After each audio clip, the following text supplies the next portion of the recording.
Hey folks, Brian Cooley here from Roadshow. Got another one of your emails about high-tech cars and modern driving. Doug L. this time wants to know are emission standards throughout the world similar to those we have in the U.S.?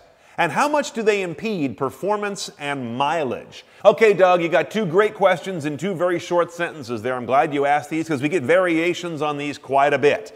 What's the balance between clean cars and the fun that I'm having? The first part of your question about who has clean emission standards includes these nations: U.S., Japan, Europe, Canada, China, South Korea, Mexico, Brazil, and India, according to the International Council on Clean Transportation.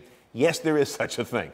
Know that those countries combined are basically the lion's share, almost the entire new car market for the world. So let's just say that the developed world is all on the same page in terms of doing this. Now, another interesting thing is look at a chart by the ICCT, which shows a number of years ago, the standards among those countries were quite divergent.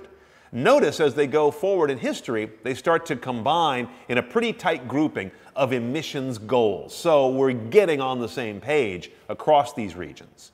Now, in terms of what's happening in your particular car and the fun you get versus the cleanliness you have and have to have, no one really knows what it costs to make a car a certain amount cleaner. You get a lot of estimates and arguments. A car maker will say, wow, it's going to cost a fortune to hit that MPG goal or to hit that low emissions goal. Then you got regulators who say, well, our scientists say it's not going to cost that much more at all. And then you got different lobbying groups in the middle. So I honestly can't tell you it costs this much money per amount of CO2 or per MPG added in a given car. No one has a number on that. The other thing to know is we are in the golden era of horsepower now. It wasn't back in the day when we didn't have emission controls. Everyone thinks, oh, the 60s and right up until the early 70s, it was the greatest era of horsepower. We have cars today that will trounce cars from that era, and they're super clean, and they're far safer. You just can't argue anymore that horsepower got trampled under emissions. That happened. The 80s were an ugly time. We had Corvettes with under 200 horsepower, but those days are over.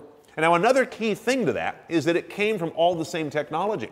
The horsepower increase, the MPG increase, and the emissions being lowered, all through the same basket of technologies. Reducing weight to get better performance also helps emissions.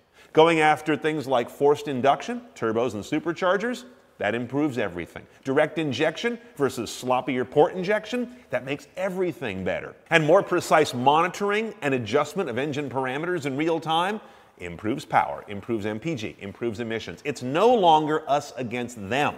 That's really been the story of the 2000s. The automotive world has really changed. There's no battle anymore, and I hate to hear people try and pull it apart, as they often do when you get car guys together over beers and you get a big beef over smog equipment.